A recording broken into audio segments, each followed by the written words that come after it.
हमने union executive cover कर लिया है, इससे पहले जो एजीआई रह गया था हमने वो भी कवर कर लिया था, एंड हमने एक और ऑफिस पढ़ा था जिसका नाम है CAGI of India as well. ठीक है, now we gonna start off with the second body all together which is very important, just called as the union legislature. This is very very important, और आज हम इसको initiate करेंगे topic को, राज्यसभा के बारे में जानकारी भी लेने की कोशिश करेंगे, and then we'll progress in the upcoming lectures, we will progress towards the Lok Sabha and the other topics also. ठीक है, तो मेरा नाम है Aakash and I really welcome you all on your own YouTube channel जिसका नाम है triple S, and triple S provides you the very interesting opportunity.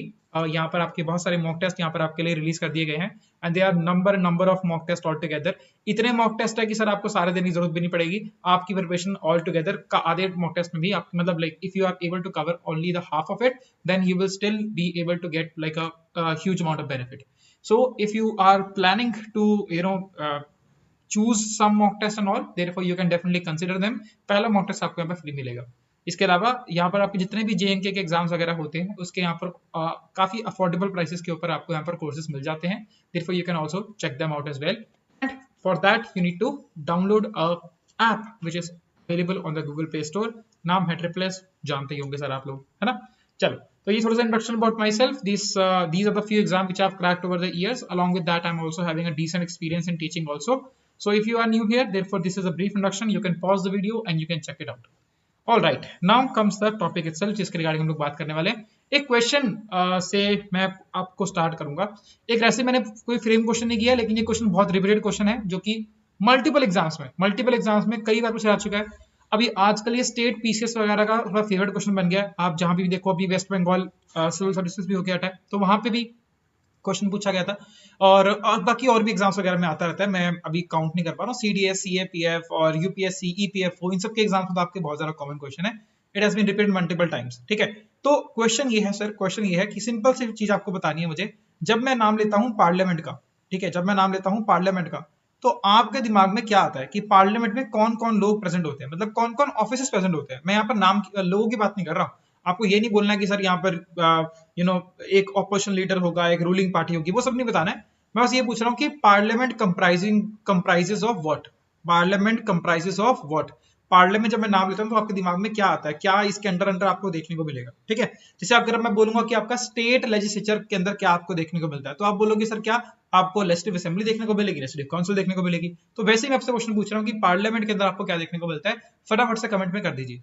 देखो, काफी सारे लोगों ने इसका आंसर सही देंगे मुझे पता है, लेकिन काफी सारे लोग इसका आंसर सही नहीं देंगे, और ये इतना रिपीटेड क्वेश्चन है कि इसके काफी चांसेस होते हैं कि ये क्वेश्चन आपसे डायरेक्टली पूछा जाए, because it is also the easiest and the most ट्रिकीएस्ट also. ठीक है, अगर स्टेटमेंट वाइज में आ गया तो आपकी हालत खराब हो सकती है, मतलब बहुत सारे लोग इसे आनन फानन में गलत कर सकते हैं।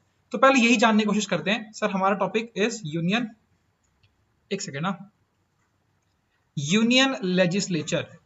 यूनियन लेजिस्लेचर, देखो क्या है ना, अलग अलग देश में अलग अलग नाम होते हैं। तो जैसे हमारे देश की जो कानून बनाने वाली बॉडी है, या फिर कह लो कि हमारे देश में जो लेजिस्लेचर वाला जो काम करती है, उसे हमने क्या नाम रखा हुआ है, उसे हम लोग क्या बोलते हैं, द पार्लियामेंट। पार्लियामेंट हम इसको क्या कहते हैं, ठीक है, we called as a parliament. अब पार्लियामेंट को अपन हिंदी में वैसे अपन एक और नाम रखा है, उसको बोलते हैं संसद बोलते हैं। फॉर एग्जाम्पल आपने सुना होगा संसद, संसद भवन में ये मीटिंग हो रही है ना, ऐसा करके। संसद is the name of the parliament of India, it's a name of the Indian parliament, right. जैसे आपको पता है कि अगर जापान की रिगार्डिंग बात करो तो जापान की पार्लियामेंट का क्या बोलते हैं, डाइट बोलते हैं। अगर हम बात करें जैसे पाकिस्तान, जितनी आपके गल्फ नेशंस देखने को मिलेंगे ना, इस्लामिक कंट्रीज देखने को मिलेंगे, उनकी क्या कहते हैं, आपकी जो पार्लियामेंट के नाम में आपको शूरा वर्ड पक्का देखने को मिलेगा। ठीक है, तो शूरा देखने को मिलेगा। शूरा का बेसिकली मतलब, देखो मुझे उर्दू वगैरह तो आती नहीं है, लेकिन इसका बेसिकली मतलब होता है कि एक तरह की गैदरिंग, ठीक है, उसे बोलते हैं शूरा, एक तरह का ग्रुप होता है। जैसे आप देखोगे कि if I am not wrong, तो पाकिस्तान की जो पार्लियामेंट है उसका नाम है मजलिस ए शूरा, ठीक है, मजलिस ए शूरा। देन आई थिंक बांग्लादेश की जो नाम है, खाली उसका शूरा ही नाम है, ठीक है। आई थिंक अफगानिस्तान का तो पता ही नहीं, शायद मुझे खुद नहीं पता। तो ऐसे आपको और भी देखने को मिलेंगे। तो ऐसे ना ये कुछ नाम थोड़े से पॉपुलर होते हैं। फॉर एग्जाम्पल आपने सुना होगा कांग्रेस, कांग्रेस इसको बोलते हैं, यूएसए के अंदर आप बोलते हैं कांग्रेस, कि कांग्रेस ने ये डिसाइड किया, कांग्रेस ने ये वाला बिल पास कर दिया, ऐसे करके यहाँ पर बोलते रहते हैं। अच्छा, वहां पर दो चीजें होती हैं, ठीक है, एक होती है मतलब नॉर्मली आप कांग्रेस बोलते हैं, एक बोलते हैं सेनेट भी बोलते हैं, सेनेट भी बोलते हैं। अब सेनेट का मतलब क्या होता है आपको थोड़ी देर में समझाऊंगा, ठीक है। एक्चुअली वैसे ना वहां पे भी पार्लियामेंट ही वर्ड यूज होता है, लेकिन कांग्रेस एंड सेनेट वहां के उसके पार्ट है, ठीक है। जैसे यहाँ पर हमारे देश में राज्यसभा लोकसभा पार्ट होते हैं। मैं आपको चलो बता देता हूँ, जैसे सेनेट जो है ना, सेनेट वाला हाउस है, वो वहां का क्या है, राज्यसभा है, और जो कांग्रेस है वो वहां की क्या है, आपकी लोकसभा है। जैसे अगर आप ब्रिटेन के अंदर जाकर देखो तो ब्रिटेन के अंदर भी आपको दो हाउस देखने को मिल जाएंगे। इनफैक्ट अगर आपको याद आ रहा हो तो हमने जो ये जो बाई कैमरलिज्म, मतलब दो सदन होंगे हमारे देश के अंदर, हमारे देश के अंदर दो सदनों का वाला सिस्टम फॉलो किया जाएगा। तो वो जो हमने कॉन्सेप्ट लिया वो भी हमने कहां से लिया है, यूके से लिया है, ब्रिटेन से लिया है। इसके रिगार्डिंग मैं आपको पहले पढ़ा चुका हूं, तो आई होप आपने वो लेक्चर्स लगा लिए होंगे। ठीक है, तो व्हाट आई वांट टू से इज कि हमने ब्रिटेन से लिया तो कॉन्सेप्ट, तो यूके के अंदर भी आपको ऐसा कुछ देखने को मिलेगा, बिल्कुल देखने को मिलेगा। तो यूके के अंदर भी सर आपके क्या है, दो हाउसेस देखने को मिल जाते हैं। एक का नाम होता है आपका हाउस ऑफ एल्डर्स और एक का बोलते हैं हाउस ऑफ लॉर्ड्स, और एक का नाम होता है house of Commons, House of Commons. तो हाउस ऑफ लॉर्ड्स, लॉर्ड्स बोले तो मतलब क्या, महान महान लोग हो गए, लॉर्ड, लॉर्ड का बोल रहा हूं मैं, ठीक है, दिस इज लॉर्ड्स। लॉर्ड्स मतलब थोड़े से तोप लोग हो गए, है ना, मतलब राजा महाराजा टाइप हो गए ना, लॉर्ड वगैरह करके, है ना। वैसे लॉर्ड से एक और याद आ गया, अगर आपको क्रिकेटर थोड़ा बहुत देखते वगैरह हो तो there is a player which is like known as lord, है ना। तो कौन है पता ही होगा आपको, चलो खैर मजाक कर रहा था। Now let's get back to the topic itself. तो क्या था, House of Commons. House of Commons मतलब यहाँ पर क्या होंगे, आम लोग होंगे। अब आम लोग को अगर हम मतलब इसको हिंदी में कन्वर्ट करने की कोशिश करेंगे तो क्या बनेगा, लोकसभा, लोकसभा। और दैट इज ये क्या आपके लॉर्ड्स मतलब क्या, राजा टाइप, महाराजे टाइप के लोग होंगे, तो उसका नाम क्या हो जाएगा आपका, राज्यसभा हो जाएगा। तो ऐसे आपको कई कई हाउसेस वगैरह आपको देखने को मिल जाएंगे, वहां पर डिफरेंट डिफरेंट क्या होते हैं, नाम होते हैं। ठीक है, ऐसे करके। ओके चलो, ये तो हो गया सर ज्यादा कहानी। इसको ओ ओ ओ शिट, मैंने इरेज ही कर दिया यार। ओह चलो कोई नहीं, दोबारा ले लेते हैं फटाफट से। ठीक है, अच्छा चलो, इतना टाइम आपको मिल चुका है, तो आई होप आप लोगों ने अभी तक तो इसका आंसर कर दिया होगा कि कौन कौन आता है हमारे यूनियन लेजिस्लेचर में। अच्छा मैंने यहाँ पर यूनियन लिखा है ना, समझ रहे हो ना, स्टेट के अंदर भी ऐसे कुछ होता होगा, लेकिन हम स्टेट की रिगार्डिंग अपन फोकस नहीं कर रहे because it is not very important. ठीक है, अगर आपने ये पढ़ लिया तो स्टेट तो ऑलरेडी आपका कवर हो जाएगा, बस नाम ही थोड़े बहुत चेंज करने हैं, और एक दो वर्किंग में थोड़ा बहुत चेंज है, वो हम जब सही टाइम आएगा तब मैं आपको बता दूंगा। ठीक है, चलो, तो पार्लियामेंट इसको बोलते हैं। अब सर मैं आपको बता देता हूँ कि पार्लियामेंट के अंदर होता क्या है। अच्छा एक चीज और याद रख लो, एक ट्रिक याद रख सकते हो आप लोग, सरला। वैसे तो अब कपिल शर्मा शो अब नया आ गया, ठीक है, लेकिन जो पुराना कपिल शर्मा शो था ना, उसके अंदर जो कैरेक्टर था, जो कपिल की बीवी बनती थी, उसका नाम था सरला।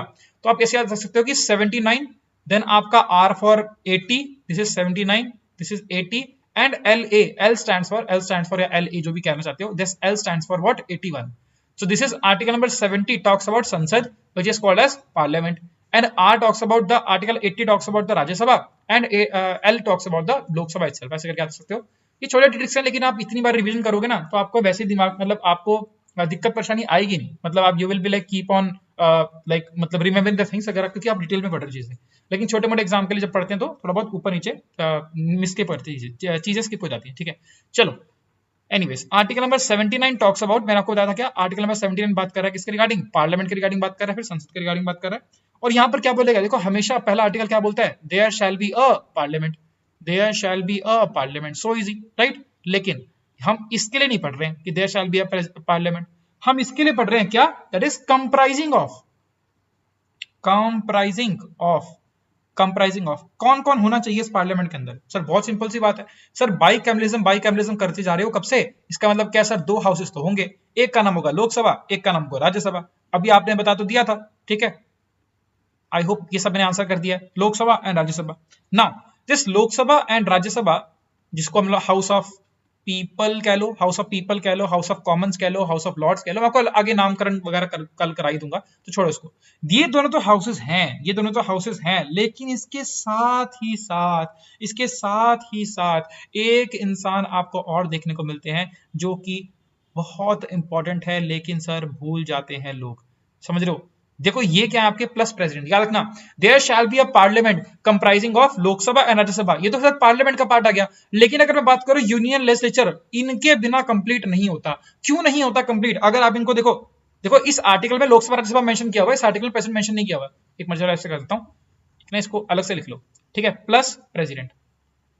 यूनियन लेजिस्लेचर के अंदर आपके प्रेसिडेंट इज आल्सो अभिंग अंग। क्यों सर, प्रेसिडेंट का काम क्या है यार, प्रेसिडेंट कहां से आ गए, प्रेसिडेंट तो सर हमारे क्या थे, एग्जीक्यूटिव थे। एग्जीक्यूटिव मतलब क्या, एग्जीक्यूटिव वाली बॉडीज के अंदर आपके वो आएंगे, even in fact he was the head of the executive. Sir legislature के अंदर वो कैसे आ गए और इसका अभिन्न अंग कैसे हो गए, तो कि इसलिए हो गए बिकॉज हमारे देश के अंदर सेपरेशन ऑफ पावर्स का कॉन्सेप्ट मतलब क्या रिलीजियसली कह रहे, फिर कह लो कि मतलब प्रॉपर लाइक रिजिड मैनर के अंदर फॉलो नहीं होता। ठीक है, we are very much flexible in terms of that. ठीक है, अब सर ये इनका काम क्या है, लेजिस्लेचर के अंदर आके क्या काम कर रहे हैं ये, ठीक है, तो काम ऐसे कर रहे हैं सर। अगर मैं आपको बिल्कुल बेसिक फंडा समझाने की कोशिश करूं तो सर क्या होता है, कोई भी जब भी एक्ट बनना होता है तो क्या होता है, बिल क्या होता है, वो आपका हाउसेस में पेश होगा।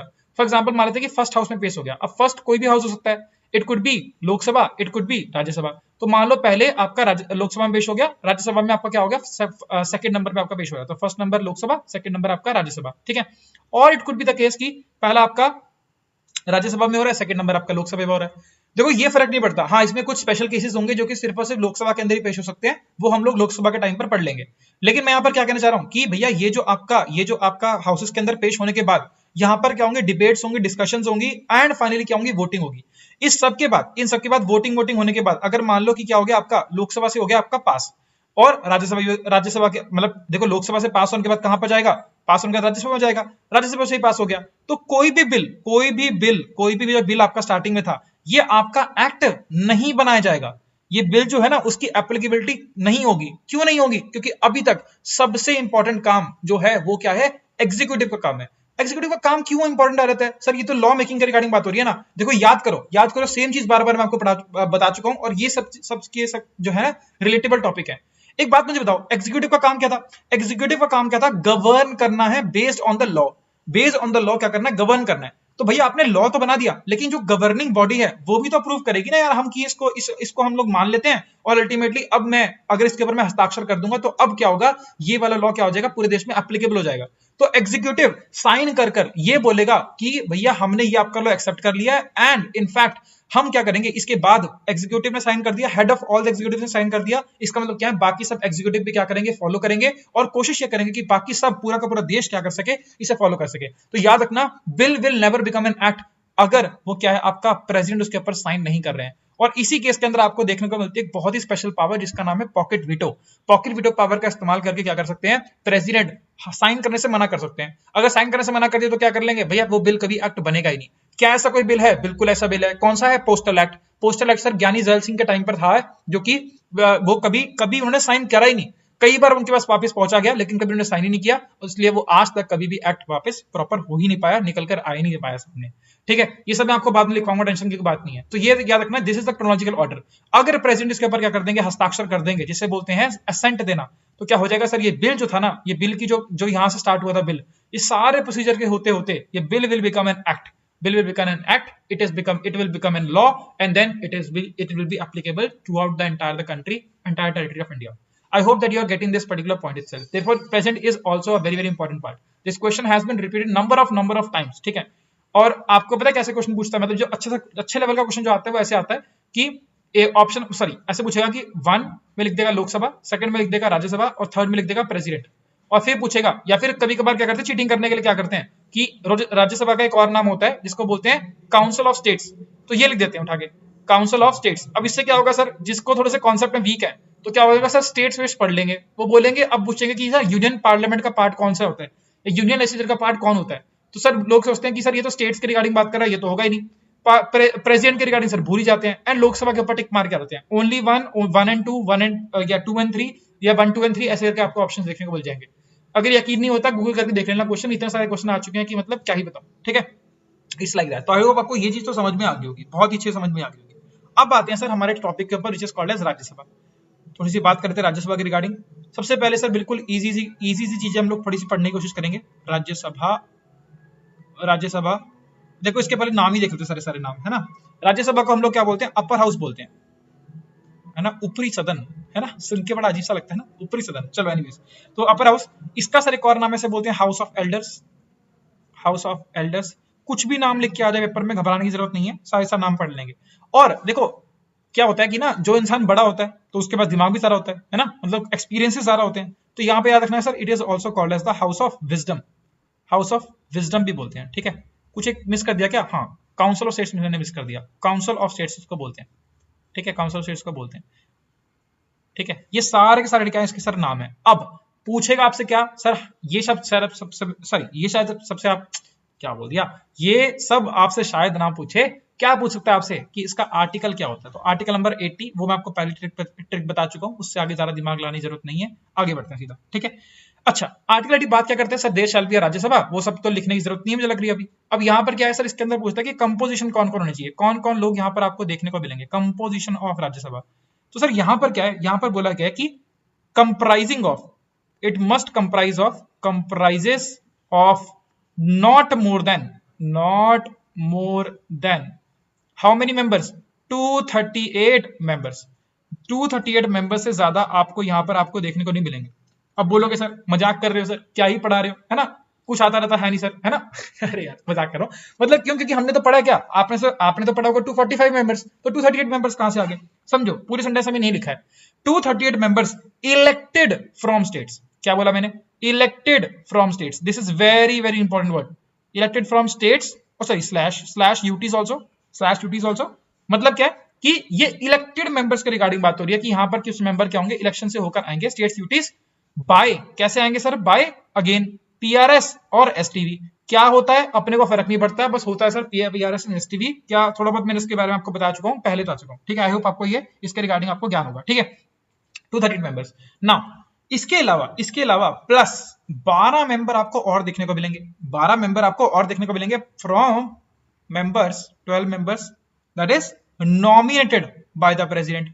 अब एक काम करो, फटाफट से उठा के लिख दो कि नॉमिनेट जो करते हैं प्रेसिडेंट, ये वाला जो कॉन्सेप्ट है वो हमने किस देश से अडॉप्ट किया है, फटाफट से लिख दो, ठीक है? That is 12 members nominated from the president. अच्छा, ये कौन से एरियाज होते हैं? तो इसके अंदर भी ना कुछ एक एरिया डिफाइन कर रखे हैं। अब एरियाज कैसे होंगे सर? एरियाज लाइक मतलब आपने कुछ स्पेशल कुछ उखाड़ लिया हो, किसी चीज में क्या उखाड़ लिया हो, कुछ तगड़ा सा कुछ कर लिया हो। फॉर एग्जांपल साइंस में आपने कुछ तगड़ा सा कुछ कर लिया हो, आर्ट्स के अंदर आपने कुछ ना कुछ कर लिया हो, लिटरेचर हो गया, ये सब के सब क्या है मतलब आपके आर्ट्स लिटरेचर। कुछ और रह गया क्या? सोशल सर्विस, ठीक है? ऐसा कुछ आपने मतलब क्या, कुछ बहुत तोप वाला कुछ काम कर लिया, कुछ अपने एक्सेलेंसी अचीव कर दिया, and you have the power of influencing the other people, and you are having the power of influencing the other people. अब सर इसका मतलब ये नहीं कि टिकटॉकर को उठा के बना देंगे, वो वाला सीन नहीं है, ठीक है? वो तो क्या ही इन्फ्लुएंस करते हैं, ठीक है? Point is this, for example Mary Kom has such a influencing power, such a motivating character all together, right? तो है ना, मतलब आई थिंक 5 टाइम और 6 time world champion, that's like it's like that. तो वो क्या है, आपकी राज्यसभा की मेंबर है, and she is been nominated by the president to become the Rajya Sabha member. I hope that you are getting the point. तो ये आपके 12 यहां से आगे, 238 यहां से आगे। चलो एक काम करते हैं, मैथ थोड़ा बहुत खेल लेते हैं, बड़ा मजा आता है मैथ खेलने में। तो भैया यहाँ पर क्या आपके सर 238 मेंबर प्लस आपके करेंगे 12 मेंबर, तो कितने आपके आ जाएंगे? बहुत टफ मैथमेटिक्स है, ध्यान से करना है। क्यों? क्योंकि ये सर सम आप करोगे तो आएगा आपका 250 आपका आ जाएगा। This is the sanctioned strength. क्या मैं बोल रहा हूं? This is the sanction strength. क्या सर इतने आपको मेंबर देखने को मिलेंगे? नहीं। As of now when I am recording this particular video, तो सर हो सकता है जब आप लेक्चर देख रहे हो तो थोड़ा बहुत नंबर आगे पीछे चेंज हो रहा है, पर अप्रोक्सीमेटली इतना ही रहता है, समझ रहे हो? तो ये सर अपना लगे, this is the sanction strength. Sorry, sanction तो सेम ही रहेगी, करंट जो आपको बताऊंगा थोड़ा बहुत चेंज हो सकता है, तो भैया आप देख लेना, ठीक है? I am not updated as such, कोई नहीं। तो ये होगी ये। अब हमारे करंट लेवल पर कितने देखने को मिलेंगे आपको? तो 238 में से हमारे 238 हमारे देश में नहीं देखने को मिलेंगे एट प्रेजेंट राइट नाउ। कितने देखने को मिलेंगे? 233 देखने को मिलेंगे। देन 12 नॉमिनेट की रिगार्डिंग बात की रही, तो बिल्कुल सर 12 आपको नॉमिनेटेड मेंबर यहाँ पर देखने को मिल जाएंगे। और अगर आप प्लस करोगे, again a very very tough mathematics, I hope that you are very strong in mathematics to solve this particular problem, है ना भैया? तो यहाँ पर सर करोगे तो आपका आएगा 245, ठीक है? 245 इज द प्रेजेंट स्ट्रेंथ। तो सैंक्शन स्ट्रेंथ और प्रेजेंट स्ट्रेंथ में क्या होता है, डिफरेंस होता है। अच्छा, क्यों बता रहा हूं मैं आपको इतना कुछ? क्योंकि सर आपको ये कॉन्सेप्ट समझ में आना चाहिए। देखो, आपसे डायरेक्टली नहीं पूछने वाला कि पेपर में किस टाइम पर कितने मेंबर हैं, ठीक है? तो बहुत सारा बकवास क्वेश्चन हो जाएगा, ठीक है? पॉइंट मेरे कहने का मतलब ये कि अगर आपको सिंपल मेजॉरिटी, स्पेशल मेजॉरिटी और आपको इफेक्टिव मेजॉरिटी वाला कॉन्सेप्ट दिमाग में घुसाना है, तो आपको ये चीजें समझनी पड़ेंगी कि सैंक्शन स्ट्रेंथ क्या होती है, प्रेजेंट स्ट्रेंथ क्या होती है, ऐसा करके। तो प्रेजेंट ना लिख कर आप लिखो करंट स्ट्रेंथ लिख दो, है ना? Current sounds a very like अच्छा लगता है ना वर्ड करंट, है ना? चलो, तो current is out there. I hope that you are getting it. अब सर ये 5 कहां पर चली गई? 5 क्यों नहीं भरी गई, है ना? रिप्रेजेंटेशन ऑफ पीपल है सर, क्यों यहाँ पर 5 को छोड़ दिया गया? क्योंकि सर ये जो 5 सीटें हैं यहाँ पर, जो प्लस यहाँ पर 5 होता सर, ये क्या है आपकी? ये रिजर्व सीट्स हैं उन एरियाज के लिए जो अभी हमारे कंट्रोल के अंदर नहीं है। एग्जाम्पल के तौर पर क्या? एग्जाम्पल के तौर पर सर आपको पता ही है, आपके दोनों पड़ोसी दैट इज पीओके और आपका दैट इज अक्साइचेन। मतलब ये अपने एरिया है सर, अपन ही अपने ही एरिया है, अपन इसको ले ही लेंगे फॉर द टाइम बिंग। अपन ने दे रखा है कि हाँ भाई तुम चलो संभाल लो इसके लिए, है ना? जब सही टाइम आएगा तो then this will be hours only, because this is a part of, this is integral part of India. PoK and Aksai Chin is, जब अपन उनको ले लेंगे तो अपन ने 3 एंड रिस्पेक्टिवली 2 वो हमने उनके लिए रिजर्व करके रखी हुई, जब वो बन जाएंगे तो यहाँ पर आ जाएंगे। इससे एक और इतनी अच्छी बात पता लगती है कि वी हैव नेवर लाइक हमने कभी बोला ही नहीं है कि सर ये उनके एरियाज हैं, वो उनके एरिया में। अब जैसे जो मर्जी करते रहे, टेरिटरी बनाओ, जो मर्जी बनाओ, वो अपना नया प्रोविंस को बना दे, जो मर्जी करते रहे, फर्क नहीं पड़ता sir. It is our integral part, हमारे कॉन्स्टिट्यूशन के अंदर इसका मेंशन किया हुआ है, तो सर बात ही खत्म होगी, ठीक है? तो या दैट्स इट। नाउ एक चीज और याद रखनी है कि ये भी क्वेश्चन एक बार पूछा जा चुका है, मतलब एक बार नहीं कई बार पूछा जा चुका है यार कितने देखो मैंने लिखा है 238 मेंबर्स यहाँ से टोटल मिलाकर आ रहे हैं, स्टेट से आ रहे हैं, यूटी से आ रहे हैं by PRS and STV system. अब मैं आपसे ये क्वेश्चन पूछ रहा हूँ कि भैया कहीं पर हम ये कैसे डिसाइड करेंगे कि सर यूपी से इतने ही मेंबर आएंगे, हम ये कैसे डिसाइड करेंगे सर यहाँ पर पंजाब से इतने मेंबर्स ही आएंगे, हिमाचल प्रदेश से इतने मेंबर आएंगे, केरला से इतने मेंबर आएंगे, तमिलनाडु से इतने मेंबर आएंगे, वो डिसाइड किया जाएगा सर शेड्यूल नंबर। चलो आप लोग मुझे बताओ कौन सा शेड्यूल नंबर। शेड्यूल नंबर एक ऐसा शेड्यूल नंबर है जिसके अंदर लिखा हुआ है कि भैया किस राज्य से कितने मेंबर्स आपके आएंगे। तो स्टेट्स और यूटीज कितने मेंबर यहाँ से आने वाले हैं सर, ये इसका मेंशन जो किया हुआ है वो यहाँ पर बेसिकली किया हुआ है, यूटीज का नहीं सॉरी स्टेट्स का यहाँ पर मेंशन किया हुआ है। वो कौन सा शेड्यूल नंबर है कमेंट में जरूर लिखना, बिकॉज आपको ट्रिक विक बता चुकी है, टीयर्स ऑफ ओल्ड पीएम ये वो कर करके, तो इतना सारा कुछ बता ही चुका है तो आपको ऑलरेडी पता ही होगा इसके बारे में, ठीक है। Very good, now let's get to the very interesting part which is again important, tenure के रिगार्डिंग। क्या बोले सर अपन टेन्योर के रिगार्डिंग थोड़ी सी बात कर लेते हैं, मतलब कितने टाइम तक सर आपकी राज्यसभा चलती रहती है, ठीक है। अगेन ये देखो ये टॉपिक ना ऑल टुगेदर थोड़ा सा बड़ा सा भी हो सकता है, मैं इसको ज्यादा एक्सटेंसिव नहीं बता रहा हूँ, मैं भी आपको खाली बस याद कराने के लिए बता रहा हूँ, बिकॉज ये ना सब इतने इंटरेस्टिंग टॉपिक्स है ना कि अगर इसको डेप्थ में पढ़ने की कोशिश करोगे तो बहुत मजा आएगा आपको, और डेप्थ में पढ़ने चाहिए। लेकिन अगर आपका पर्सपेक्टिव है कि आपको केएस देना है कभी जिंदगी में, या फिर आपको यूपीएससी कभी ना कभी लिखना है, then consider these sort of foundation kind of stuff, otherwise you can rely upon simple all together logic. कुछ चीजें याद करनी पड़ेंगी बट काम बन जाएगा। तो टेन्योर के रिगार्डिंग आप इतना याद रखेंगे सर इसका कोई टेन्योर होता ही नहीं है। अरे मजाक वाली बात होगी सर। अच्छा एक बात बताओ, कल याद है ना हमने अभी एक लास्ट टॉपिक में पढ़ा था कि एक इंसान और सर इनका टेन्योर नहीं होता था, ठीक है। तो ऐसा सर मैंने बोल तो दिया कि कोई टेन्योर नहीं होता, पर सर ऐसी तो कोई चीज होती नहीं है ना। ऑफ कोर्स यार ऐसा थोड़ी हो सकता है कि यार एक इंसान जो कि सर जैसे 1952 के अंदर क्या हुई थी आपकी पहली राज्यसभा की मीटिंग हुई थी, है ना, 13/5/1952 के आसपास, हाँ 13/5/1952 को आपको देखने को मिली थी। तो कोई इंसान सर उस दिन वहां पर राज्यसभा में बैठा था, सर वो इंसान आज तक भी बैठा होगा, ऐसा कोई जरूरी थोड़ी है। मतलब टेन्योर का मतलब तो यही बात, जो इंसान बैठ गया सर वो मतलब हमेशा बैठा ही रहेगा, वो उसका मेंबर हमेशा रहेगा। देखो ये चीज क्या है, स्टेटमेंट गलत है, ये स्टेटमेंट क्या है गलत है, ऐसा कभी होता नहीं है। मैंने क्या बोला, हाउस का टेन्योर नहीं है, मतलब क्या एक तरह का समझ लो रूम है, तो सर रूम के जो दरवाजे हैं ना सर, ये रूम के जो दरवाजे हैं ऐसा समझ लो, ये क्या आपका डोर है, तो ये क्या बोले कि सर ये डोर हमेशा क्या रहेगा, खुला रहेगा, ये डोर कभी बंद नहीं होगा। Rajya Sabha will always be open, ऐसे यहाँ पर कहना चाह रहा हूँ, मतलब क्या राज्यसभा हमेशा क्या रहेगी, सेशन में रहेगी, कभी ये सर अपना इनकी मतलब क्या सेशन वगैरह खत्म नहीं होता है, कोई सेशन का सिस्टम ही नहीं है। मतलब बेसिकली मैं कहना चाह रहा हूँ कि कोई टेन्योर ही नहीं यहाँ पर नहीं है। लेकिन इसका मतलब ये नहीं है, अच्छा सॉरी नो टेन्योर का मतलब क्या हो गया sir, it is a permanent house, ये तो लिखना भूल गया, it is a permanent house, it is a permanent house, whereas Lok Sabha is a temporary house, it is a permanent house, very important, this is very important point, ठीक है। अच्छा लेकिन मैंने ये बिल्कुल भी नहीं कहा कि जो मेंबर्स अंदर लोग बैठे ना, मेंबर्स लोग बैठे इनका कोई टेन्योर नहीं होता, मैंने तो ऐसा बिल्कुल भी नहीं बोला। तो मेंबर्स का टेन्योर यहाँ पर आपको देखने को मिलेगा, members has tenure of 6 years। अब सर यहाँ भी बहुत सारे लोग कंफ्यूज हो जाते हैं लोग बाग, तो याद रखना सर 5 साल नहीं है, 6 साल के रिगार्डिंग बात हो रही है, 6 साल के रिगार्डिंग बात हो रही है। तो members has tenure of 6 year, 6 साल का यहाँ पर आपका टेन्योर रहता है। लेकिन इसके अंदर भी हल्की सी ट्रिक है, थोड़ी कॉम्प्लेक्सिटी बढ़ रही है, अभी समझा दूंगा एग्जांपल, समझ में आई होप आपको आ जाएगा। देखो 6 years का टेन्योर होता है, लेकिन 1/3 मेंबर, कितने member, 1/3 members retire after every 2 years, every 2 years। तो यहाँ पर क्या है, मतलब क्या बोलना चाह रहा हूं मैं यहाँ पर कि कुछ इसमें 1/3 जो मेंबर्स होते हैं वो हर 2 साल में रिटायर होते हैं। अब सिंपल सा फंडा लेते हैं, ऐसे ही बस एक रैंडम लेता हूं फिगर, मैंने ले लिया 2020 ले लिया, ठीक है, फिर 6 साल प्लस कर देते हैं, तो क्या सॉरी 2 साल प्लस कर दें ना, तो ले लिया मैंने 2022, फिर मैं ले लिया सर 2024, फिर मैं ले लिया सर 2026, हो गया ना, 6 साल पूरे हो गए ना, वेरी गुड, 6 साल पूरे यहाँ पर हो गए, मतलब 20 से 26 ये आपके 6 साल पूरे हो गए। ऑल राइट, एग्जाम्पल लेते हैं सर, यहाँ पर लगते हैं हम अपन लगते हैं अमर अकबर एंथनी, ठीक है, कोई और लेना है क्या, ठीक है, चलो यार थोड़ा सा मन कर रहा है, कैटरीना कैफ भी ले लेते हैं, ठीक है, अब बुरा मानेगी सर विक्की कौशल भी ले लेते हैं, ठीक है, चलो अरे थोड़ी सी पसंद है इसलिए लिख दिया उससे ना, चलो कोई नहीं, ओके सर, ये हो गए 5 लोग हो गए यहाँ पर आपके हो गए, ठीक है। अब इनको फिट करते हैं अपन लोग यहाँ पे सेशन में फिट करते हैं, चलो ऐसा करते हैं, अमर एंड विकी को यहाँ पे डाल देते हैं, ठीक है, ओके, देन आपका यहाँ पर कैटरीना यहाँ पे फिल कर देते हैं, जस्ट समझना यार, है ना, जस्ट समझना, फोकस करना कॉन्सेप्ट के ऊपर, ये तो मजाक वाले एग्जांपल ऐसे ही ले लिए, ठीक है। देन कम्स इज एंथनी को यहाँ पर डाल दिया, ठीक है, ये 26 में हमें कोई डालने की जरूरत नहीं, कोई रह तो नहीं क्या, अकबर रह गया ना, चलो यार कैटरीना के साथ अकबर, नहीं नहीं, कैटरीना सर कोई क्यों रहे, है ना। अरे यार मजाक कर रहा हूं, तुम लोग भी क्या ही सोच रहे होंगे। चलो कोई, थोड़ा फन भी होना चाहिए ना। चलो अब समझो जरा, मैं यहाँ पर क्या बोल रहा हूँ कि अमर एंड विक्की ने ज्वाइन किया राज्यसभा को कब, 2020 में ज्वाइन किया। तो आप मुझे बताओ कि कब ये छोड़ेंगे, कब ये छोड़ेंगे सर, कब ये छोड़ेंगे सर, जब ये क्या हो जाएंगे अल्टीमेटली आपके 2026 के अंदर क्या छोड़ देंगे, ये छोड़ देंगे। मेंबर्स का टेन्योर कितना होता है आपका, 6 साल का होता है, 6 साल का होता है ना, ऐसे करके मैं बोल रहा हूँ।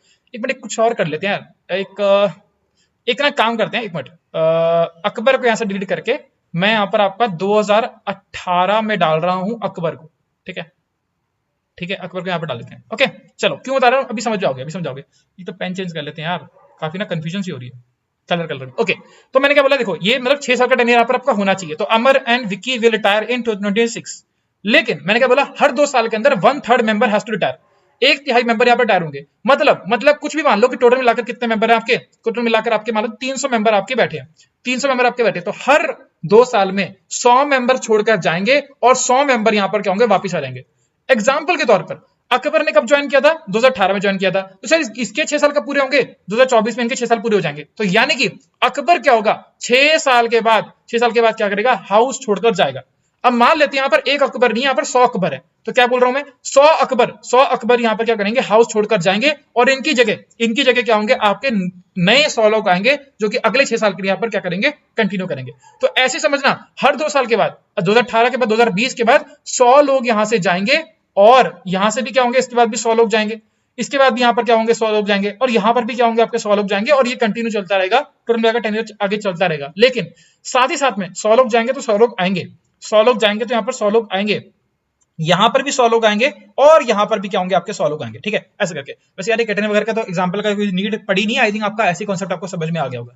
तो व्हाट आई वांटेड टू से इज, ऐसे यहां पर रहेगा कि सच दैट कि नंबर क्या रहे, हमेशा कांस्टेंट रहे। और एक बात और याद रखना, पीछे हमने क्या पढ़ा है कि शेड्यूल नंबर वैसे इसका आंसर होता है 4th। शेड्यूल नंबर 4th में लिखा हुआ है क्या, दैट इज स्टेट से कितने मेंबर्स आएंगे, ये कितने यूटी से कितने मेंबर आएंगे, सब कुछ के बारे में यहाँ पर विवरण सा किया हुआ है, मेंशन किया हुआ है। तो सर ये वाली इक्वेशन क्या रहेगी, हमेशा क्या रहनी चाहिए, कांस्टेंट रहनी चाहिए। मतलब अगर फॉर एग्जांपल बोला गया कि यूपी से 31 मेंबर ही आएंगे, तो सर 31 मेंबर ही लेके आने चाहिए, जितने मर्जी रिटायर करें, जितने मर्जी नए आए, फर्क नहीं पड़ता, लेकिन 31 number has to be constant. I hope that you are getting this particular point itself, ठीक है। चलो ये तो हो गया, मतलब क्या मेंबर्स लेने यहाँ पर होता है 1/3 मेंबर्स। इंपॉर्टेंट पॉइंट है sir, this is the permanent house. Sir जब से बना है तब से चला आ रहा है, जो मेरे पुराने स्टूडेंट भी हैं सब जगह, मैं उनको ये मतलब दिमाग में मैंने बिठाई दिया था बार बार रिवाइज करा करा के, कि बस जैसे ही आपका राज्यसभा के पर कोई भी क्वेश्चन आए, फर्क नहीं पड़ता पेपर में, लेकिन आपको राज्यसभा नाम सुनते ही आपके दिमाग में आना चाहिए, जब से बना है तब से चला रहा है, जब से बना है तब से चला आ रहा है, ठीक है। ऐसा करके बस ये दिमाग में याद कर लिया करो, ठीक है। ऑलराइट चलो, बहुत ही बढ़िया। अच्छा इसका मतलब ये नहीं है कि यार जैसे फॉर एग्जांपल अकबर को 2024 में यहाँ पर रिटायर करना पड़ेगा, लेकिन इसके बाद दोबारा ज्वाइन नहीं कर सकता। दोबारा ज्वाइन कर सकता है यार, कोई दिक्कत वाली बात नहीं है, ज्वाइन करो, क्या दिक्कत है, कुछ भी परेशानी वाली बात नहीं है, ठीक है। चलो now let's move forward with the, क्या रहेगा अपना, क्वालिफिकेशंस रह गया, ठीक है। फटाफट से कर लेते हैं, क्वालिफिकेशन में कुछ ज्यादा इंटरेस्टिंग है नहीं। सर क्या होने चाहिए, आपके भारत के नागरिक होने चाहिए, सिटीजन ऑफ इंडिया आपके होने चाहिए, 30 इयर्स ऑफ एज होनी चाहिए sir, this is very important, 30 years of age. तो शायद यार मैं तो नहीं बन सकता, शायद आप में से कोई बन सकता हो, तो बताना यार कौन बन सकता है, ठीक है। इसका थर्ड पॉइंट इसका सा है, that is no office of profit. I think मैंने आपको इसके रिगार्डिंग बता चुका हूँ, नो ऑफिस ऑफ प्रॉफिट, कोई ऑफिस ऑफ प्रॉफिट आपके पास नहीं होना चाहिए, मतलब गलत वाले कार्य के लिए ना आ पाए हो। And the last but not the least is a registered voter आपको होना जरूरी है। मतलब क्या है सर, आपके पास वोटर आईडी कार्ड आपके पास होना चाहिए, और खाली होने से सर कुछ नहीं होता है ना, थोड़े वोट भी जाके डाल दिया करो, ठीक है। वैसे इस केस में यहाँ पर ऐसा नहीं लिखा हुआ कि वोट डालना जरूरी है, लेकिन आप डाल दिया करो, है ना, अच्छा जाना चाहिए यार, है ना, थोड़े से, it is a very good thing all together. तो registered voter anywhere in India, मतलब क्या है, कहीं से भी बिलोंग करते हो फर्क नहीं पड़ता, इंडिया के अंदर होने चाहिए as far as that is concern. Now this is not important topic as such, 30 years of age is important, बस इसको आप याद रख लीजिएगा, ठीक है। लोकसभा के केस के अंदर आपकी हल्की सी एज चेंज हो जाएगी, तो उसको भी आप याद रख लीजिएगा। इंपॉर्टेंट जो आपका क्वेश्चन यहाँ पर आता है, this is called as the important offices in Rajya Sabha, important offices in Rajya Sabha, या फिर कह लो कि ऑफिसर्स इन राज्यसभा। मतलब क्या है, अगर आप राज्यसभा में जाओगे तो आपको कौन कौन मुख्य प्रमुख कौन कौन वहां पर आपको लोग देखने को मिलेंगे, उनके रिगार्डिंग थोड़ी सी बात कर देते हैं। सबसे पहले सर मुझे लगता नहीं कि इनके बारे में कुछ ज्यादा बात करनी चाहिए, क्योंकि मैं इनके बारे में आपको ऑलरेडी बहुत कुछ बता चुका हूं। इनका नाम है सर, जो चेयर पकड़ कर बैठेंगे, जिनका नाम है सर चेयरमैन, चेयर पे जो बैठे होंगे उनका नाम है चेयरमैन। तो ऐसे आप देखोगे सर इस तरह का आपको हाउस देखने को मिलता है, अगर टॉप व्यू से देखोगे तो, ठीक है। एंड यहाँ पर लगी होती है सर आपकी सेटिंग्स, दीज आर सेटिंग्स, ठीक है, बीच में थोड़ा सा रास्ता छोड़ देते हैं एंड देन यहाँ पर फिर से और settings, these are like that, ठीक है।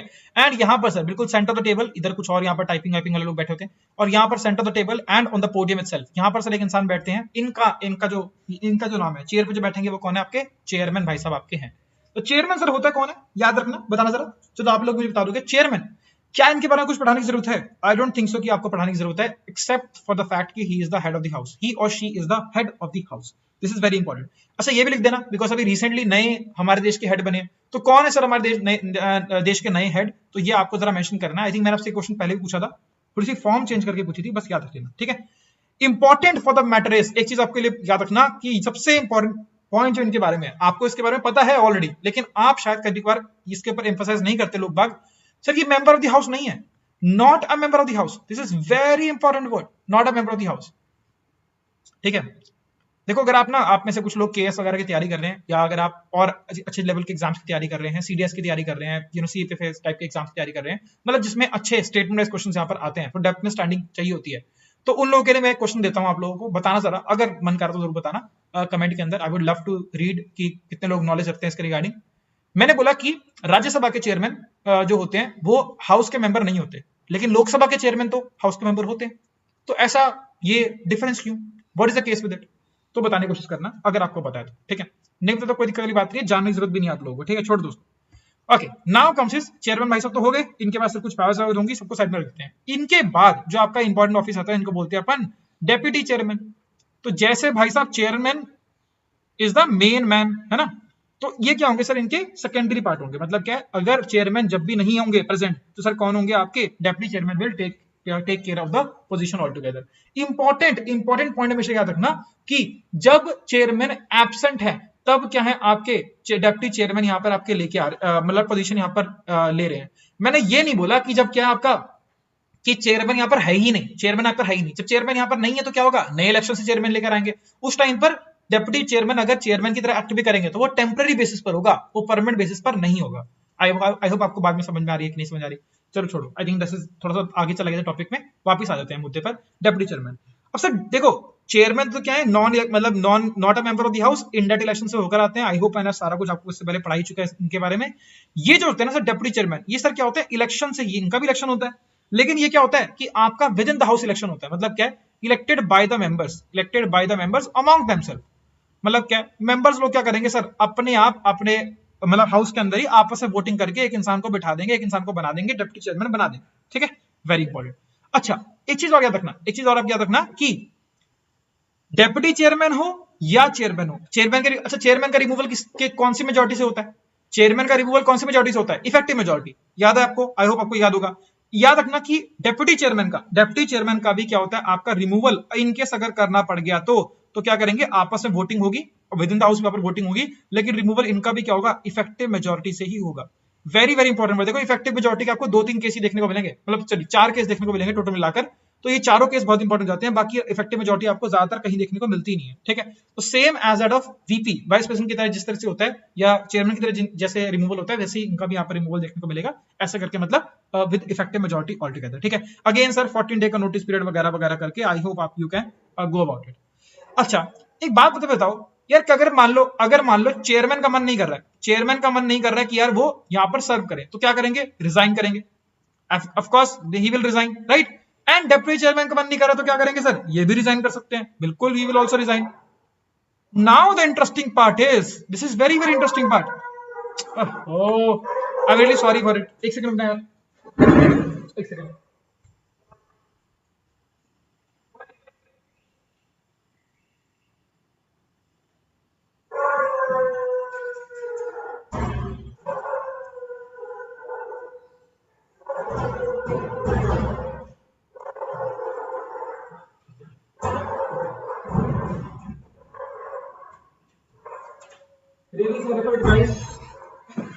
ओके हमारी गली के प्रोटेक्टर है ना, उनको रोटी डालो सर, इतने वफादार होते हैं कि सर किसी और को आने भी नहीं देते, तो it's something like keeps on happening. Anyways so they are doing the job and let's focus on our job itself.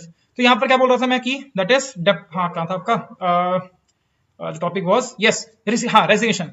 Interesting part is chairman sir resign किसको करते हैं, याद करो किसको रिजाइन करते हैं, चलो कमेंट में लिख देना किसको रिजाइन करते हैं। लेकिन डेप्यूटी चेयरमैन किसको रिजाइन करेंगे भैया? डेप्यूटी चेयरमैन उनको रिजाइन करेंगे जो इनसे ऊपर बैठे हैं, यानी कि he will resign to the chairman, he will resign to the chairman, he is under the chairman, whereas deputy the chairman of the house which is also the VP does not resign to the deputy chairman, instead ये resign करते हैं, किसी और को resign करते हैं, वो आप लोग यहाँ पर लिख ही देंगे, उसमें मुझे लगता नहीं कि आ रहा सारा दिक्कत वगैरह आएगी, ठीक है। ऑल राइट, नाउ एक सर आपको और हाउस देखने को मिलता है, इनको थोड़ा सा मैं आपको ब्लैकिश कलर में लिख रहा हूँ because he is a completely different house all together.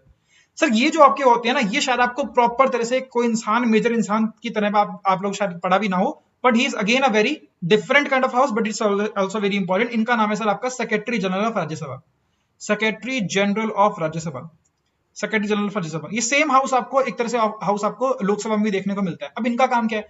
इनको स्टार डालो, वैसे स्टार तो इनके ऊपर लगाना चाहिए, है ना, मतलब ये ज्यादा इंपॉर्टेंट है जो पेपर पर्सपेक्टिव से, पर ये डिफरेंट हाउस है जिसको मिस कर देते हैं बहुत सारे लोग। सर देखो ये जो है ना, चेयरमैन भाई साहब हो गए या फिर डिप्टी चेयरमैन भाई साहब हो गए, ये सर ये मतलब क्या है, एक तरह से क्या है, मतलब these are the people who are definitely handling the they are definitely representing the houses, they are representing the Rajya Sabha in this particular case, but actual में functionally जो इंसान काम कर रहा है वो कौन है? वो कौन है? Secretary general of Rajya Sabha. तो याद रखना सर, फंक्शनल हेड, कौन सा हेड?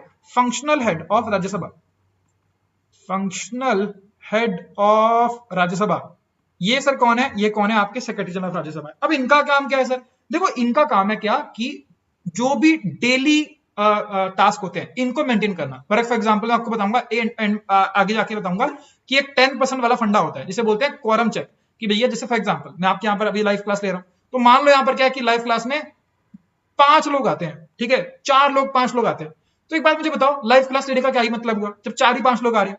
कुछ लोग और इंटरेस्टिंग से कुछ बड़ा सा नंबर आए, कम से कम 50 60 70 80 100 150 लोग, 200 लोग, 250 लोग, 300 लोग अगर आए, तो तब तो क्या होता है, लाइव क्लास पे प्रॉपर लेने में मजा आता है। इसलिए मैं आप लोगों के मतलब मैं पढ़ाते टाइम आपसे रियल डाउट्स वगैरह भी मैं नहीं देखता हूं, क्योंकि मुझे ऐसा होता है कि जल्दी से जल्दी टॉपिक खत्म करा दिया जाए। जिस दिन कोई बड़ा नंबर ऑफ लोग आए उस दिन मैं आपके डेफिनेटली डाउट्स वगैरह भी प्रॉपर जैसे पढ़ूंगा। इसका मतलब ये नहीं है, मैं आपको पर्सनली रिप्लाई तो कर ही रहा हूँ, वहां पर आप जाके देख सकते हैं। तो व्हाट आई वांटेड टू से इज कि मतलब क्या है कि तब जाके थोड़ा सा मजा आता है। तो कोई डिबेट करनी है, डिस्कशन करना है, डिबेट के लिए आपको बहुत सारे लोग तो चाहिए ना, तभी तो कोई आप बात वगैरह प्रॉपर तरह से कर पाते हो। इसीलिए मतलब क्या है कि उस टाइम पर कोई भी बिल का डिस्कशन होना है, कुछ भी और काम होना है, कुछ मिनिमम नंबर ऑफ लोग यहाँ पर होने चाहिए। इसी के लिए आपके होता है, इसे बोलते हैं क्वारम मेंटेन किया जाता है। 10% लोग मिनिमम आएंगे तब तो हम लोग मिलकर बातें करेंगे, नहीं आएंगे सब जाओ। या इसको अगर अभी ऐसे समझ नहीं पा रहे तो आपने कॉलेज में देखा होगा, कॉलेज में टीचर क्या कहते थे या स्कूल में टीचर क्या कहते थे कि 1 या 2 बच्चे ही तो आए हैं, छोड़ो तुम भी जाके बंक ही कर लो। समझ रहे बात? तो सर ये जो डेली अटेंडेंस वाला जो काम करता है, कौन आया कौन नहीं आया, कि कल मीटिंग होनी है, सब मेंबर को इन्फॉर्म कर दिया जाए कि भैया इस इतने टाइम इतने बजे मीटिंग होने वाली है, इसके रिगार्डिंग मीटिंग होने वाली है, ये सब के सब काम जो होते हैं। तो बेसिकली नाम से आप याद रखो, सेक्रेटरी वाले जो काम होते हैं वो काम करता है, वो इंसान ये वाले काम करता है। और इसीलिए यहाँ पर क्या होता है, he is not a politician. ये पॉलिटिशियन नहीं होंगे सर, क्योंकि पॉलिटिशियन होंगे तो सर काम कहां पर हो पाएगा, ठीक है। तो ये यूजुअली क्या होते हैं सर, ये आपके एडमिनिस्ट्रेशन से बिलोंग करते हैं, that is the case with it, ठीक है। बस इतना ही फंडा था यहाँ पर। नाउ लास्ट चीज और याद रखते हैं सर, एक आज स्पेशल पावर होती है राज्यसभा की, थोड़ा सा वो आप देख सकते हो, क्योंकि स्पेशल मतलब वैसे तो अगर आप कंपेयर करोगे तो लोकसभा के पास काफी ज्यादा पावर्स आपको देखने को मिलेंगी एज कंपेयर टू राज्यसभा, लेकिन राज्यसभा की कुछ स्पेशल पावर्स हैं, वो थोड़ा सा देख लेते हैं एक बार फटाफट से। पहली पावर तो सर आप जानते ही हो, रिमूवल ऑफ वीपी। आपको पता है सर, रिमूवल ऑफ वीपी के दौरान में क्या पड़ा था, रिमूवल ऑफ वाइस प्रेसिडेंट के टाइम पर वो वाला जो रेजोल्यूशन फॉर रिमूवल था, वो सिर्फ और सिर्फ पहली बार जो मतलब फर्स्ट टाइम आपका राज्यसभा में पेश होगा, वो पहले लोकसभा में पेश नहीं हो सकता, ये हमने पढ़ा था। दूसरी बात यहां पर क्या है कि पार्लियामेंट जो है ना, पार्लियामेंट बोले तो मतलब वही जिसका हम संसद के रिगार्डिंग बात कर रहे हैं।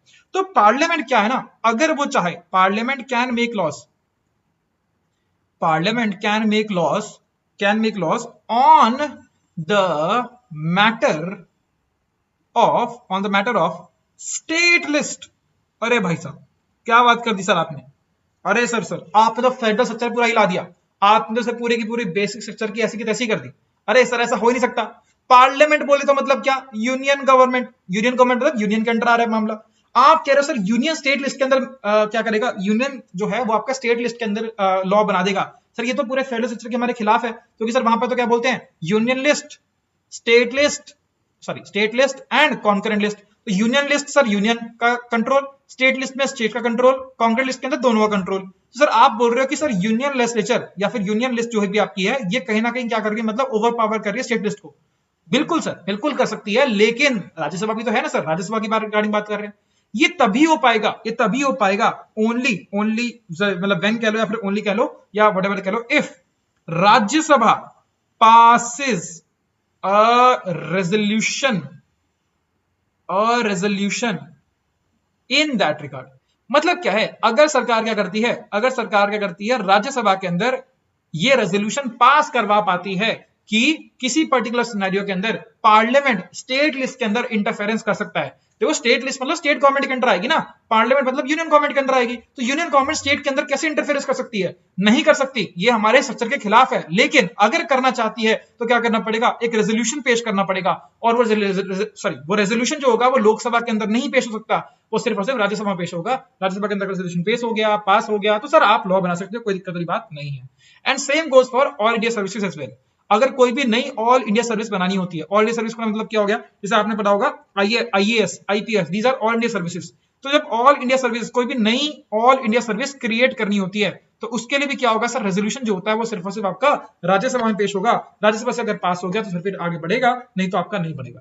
अब ये जो होती है सर आपकी आर्टिकल 249 में मेंशन किया हुआ है, और ये आपका आर्टिकल नंबर 312 के अंदर मेंशन किया हुआ है। ये थोड़े से ज्यादा, मतलब ये जो आर्टिकल नंबर है ये आपसे अच्छे लेवल के एग्जाम से पूछा जाएगा, आपके एग्जाम में आने के चांसेस थोड़े से कम है, लेकिन आप डेफिनेटली कंसिडर कर सकते हैं, डेफिनेटली जाकर आप पढ़ सकते हैं। ठीक है, चलो भाई आज के लिए इतना ही। Thank you so much for watching this particular video. अगर आपको कोई डाउट है, कोई दिक्कत है, कोई परेशानी है, तो क्या करना है आपको, कमेंट करना है, और अपने विचार, जो मैंने आपको एक दो क्वेश्चन पूछे थे और तो मैंने उनके आंसर यहाँ पर खुद ही दे दिए, पर ऐसे क्वेश्चंस का आंसर जरूर कीजिएगा, तो आपको जरा बेनिफिट मिलता है। Thank you so much for watching this particular video. This is Akash signing off. जय हिंद।